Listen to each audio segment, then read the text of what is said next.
The SCM820 Digital Intellimix Automatic Mixer provides users with advanced control during the mixing process. This video shows how to set up the SCM820's digital feedback reduction function. First, assign one of the two DFR blocks to a desired channel. Click the Assigned To drop-down menu next to DFR1 to select input channels 1 through 8, or Mix A Master Output. Here, we'll select channel 1. This will enable DFR on that channel. Clicking on the DFR1 button will disable DFR on that channel when needed. Once a channel is selected, DFR can also be enabled and disabled from the input screen. Select the desired channel for DFR2 to enable a second channel of digital feedback reduction. Here we'll select Mix B Master Output to affect all microphone channels for that mix bus.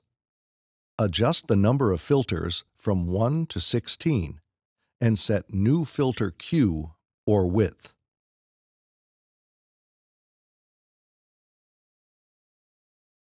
A fader for the channel input-output assigned to the DFR function is located conveniently in the DFR window.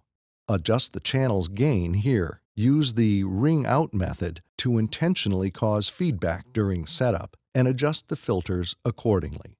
The adaptive notch filters automatically deploy when feedback is introduced.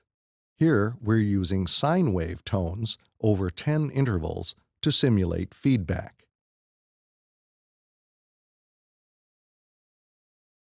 Once the desired settings are in place, lock the individual filters to prevent further automatic frequency changes, or leave them unlocked to dynamically adjust to new feedback.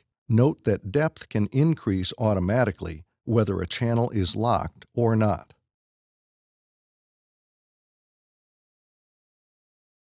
Frequency, depth, and Q can all still be manually adjusted on a locked filter. Making a manual frequency change to an unlocked filter automatically locks it. Once all filters have the desired settings, the freeze function can be used to prevent any automatic changes to frequency or depth and prevents new filters from deploying. Click the Selected, Unlocked, or All Clear buttons to reset filter settings for a DFR channel. This action sets frequency and depth back to 0 and Q to the selected New Filter Q setting for the desired filters. Clicking the Auto Clear button brings up a pop-up window that allows the user to choose whether the filters clear on power cycle or on timeout.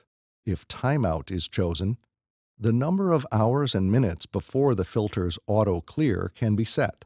This is useful if there are different settings needed within a known time frame.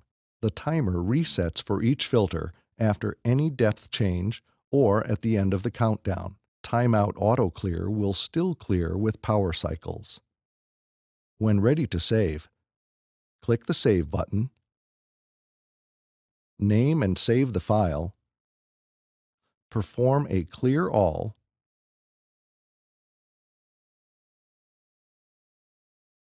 and then load any previously saved DFR setting file.